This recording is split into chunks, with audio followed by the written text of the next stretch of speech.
ഈ കേസിൽ നീ പെട്ടണ മോനെ. നീ ശരിക്കും പെട്ടു. ഒരാൾക്കും നിന്നെ ഇതിന്ന് രക്ഷിക്കാനാവില്ല.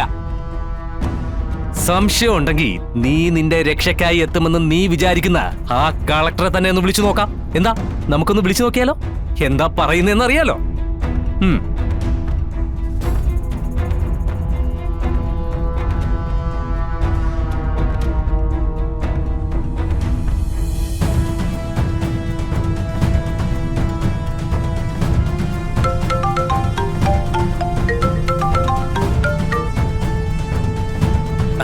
കളക്ടർ ലൈനിലുണ്ട്.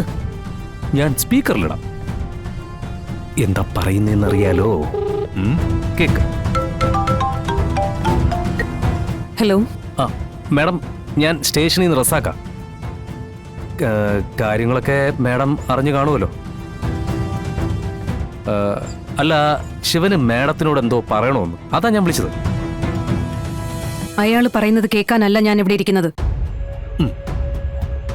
കേക്ക്. ഒരു പെൺകുട്ടിയെ, അവൾ ആരോ ആയിക്കോട്ടെ, അമ്മയോ ഭാര്യയോ കാമുകയോ ആരായാലും അവളൊരു സ്ത്രീയാണ്. ഇത്രയും ക്രൂരമായി ഒരാളും ഒരു സ്ത്രീയോടും ചെയ്യരുത്. എന്റെ മുന്നിലാണ് അയാളെ കൊണ്ടുവന്ന് നിർത്തുന്നതെങ്കിൽ ഞാൻ അയാൾക്ക് വിധിക്കുന്ന ശിക്ഷ തൂക്കുകയറായിരിക്കും. സ്ത്രീകളെ ഇത്രയും ക്രൂരമായി ഉപദ്രവിക്കുന്നവരൊന്നും ഭൂമിയിൽ ജീവിച്ചിരിക്കാൻ പാടില്ല. റസാഖ്, ഇനി അയാൾക്ക് വേണ്ടി എന്നെ വിളിക്കരുത്. മേഡം മേഡം, ഷോ കട്ടായി പോയല്ലോടാ.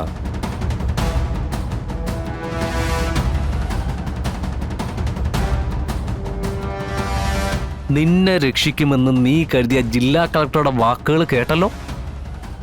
അപ്പോ ആകെ ഉണ്ടായിരുന്ന ആ വഴിയും അടഞ്ഞു. ഇനിയിപ്പോ ജയിലില് ഗോതമ്പുണ്ടയും തിന്ന് കിടക്കാൻ നിനക്ക്. നീ ഇതെവിടത്തെ പോലീസുകാരനാടാ? ജയിലിൽ ഇപ്പോഴും ഗോതമ്പുണ്ടയാണെന്ന് നീ വല്ലപ്പോഴും ജയിലിൽ പോകുന്നവന്മാരോട് പറഞ്ഞാ മതി. ഓ, ജയില് സ്വന്തം തറവാട് പോലെ കരുതുന്നവരുടെ മുന്നില് ഇനി ഇതുപോലുള്ള മണ്ടത്തരങ്ങൾ വിളമ്പരുത്.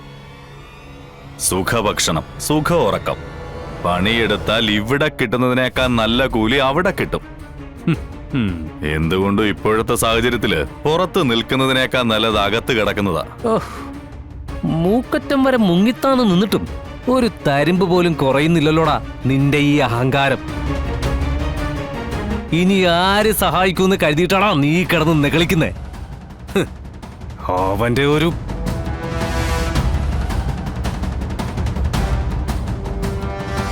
ആ ഫോട്ടോയിലേക്കൊന്ന് നോക്ക് സാറേ. ആ മുഖത്തെ ചിരിയിലുണ്ട് സാറിപ്പ ചോദിച്ച ചോദ്യത്തിനുള്ള മറുപടി. സന്തോഷം, സമാധാനം. സത്യസന്ധനായ ആ സമരനായകന്റെ ഫോട്ടോ പോലീസ് സ്റ്റേഷനിൽ വെച്ചിരിക്കുന്നതേ ഷോയ്ക്കല്ല. വരുന്നവൻ നിരപരാധിയാണെങ്കില് അവൻ നിരപരാധിയായിട്ട് തന്നെ ഇവിടുന്ന് ഇറങ്ങിപ്പോകും.